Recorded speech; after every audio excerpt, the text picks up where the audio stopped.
Baby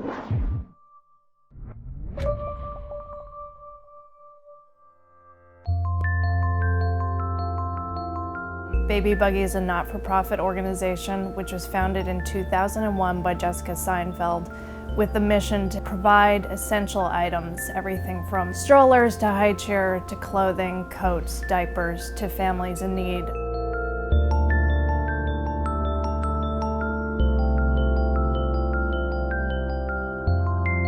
Not only do we want to make donations, but we want to make sure that we're supporting very strong programs that help families get those additional needs. So everything from financial counseling to benefit screening to counseling with domestic violence issues, helping to find shelter, etc. Well, what Baby Buggy does for us, which is so crucial for our families, is providing really nice clothing for children.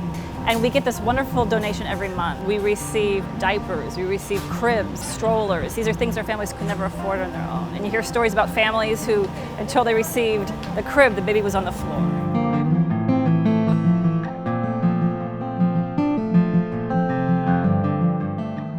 We provide legal and social work services to families where there is a worry that because a family is struggling with poverty or with everything from a mental health issue to addiction, that a child could be at risk of having to go into foster care. We have a tremendous core of volunteers who help us with everything from sorting donations to bundling donations to patching items.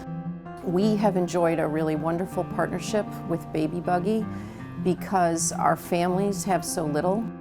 Some of the things that make parents proud of themselves and make them feel like they can make a good home for their children are really supplied by Baby Buggy. How was I going to tell this mother about healthy babies, productive lifestyle, making choices for herself when she didn't have anything even to sleep on or for the baby who was coming so soon? So I went back to the office, and at the time I was a field nurse, and I said to my supervisor, "This mom has nothing." She said, "Well, you know, Baby Buggy has certain items there." And I chose the things that would be most appropriate for that mom.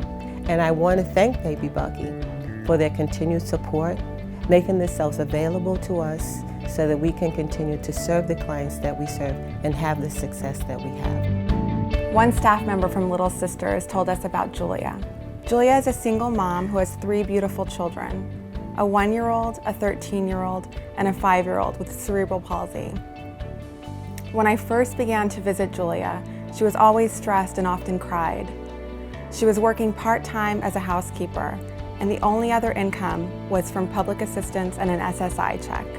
Julia didn't have a high chair and fed her infant on her lap while her 5-year-old tried to get her attention. She also informed me that after her baby's crib had been broken, she had to push her bed and another together to make one large enough for everyone. I informed Julia about Baby Buggy and the ways that this program would help. When she received a crib, high chair, and diapers, Julia started to cry tears of happiness. And beyond trusting me to locate material assistance, Julia was able to confide in me about deeper emotional challenges and concerns. After having spent 17 years in a refugee camp in Nepal, Kareem's parents could not imagine what their new life in New York City would be like. As with most refugees, Kareem arrived in the U.S. with little more than the clothes on his back. It was thanks to the wonderful donations of Baby Buggy that Kareem received his first winter coat, as well as shoes, sweaters, pants, and hats. With the future of their son in mind, Kareem's parents applied for resettlement to the U.S. With the limited amount of funds Kareem's parents received from the U.S. government to cover rent, food, transportation, and pocket money for their first month in the U.S., Baby Buggy was instrumental in relieving a great deal of financial and emotional pressures. Kareem's father has since found a full-time job, which he's proud to go to every morning, even though the hours are grueling. Kareem has spent the summer at the IRC-run Summer Youth Academy, where he participated in his first spelling bee competition and received second prize for the elementary school. We're not going to change the world, but as much as we can do during the critical period of a child's life to support that process, we'll try to find creative ways to do it.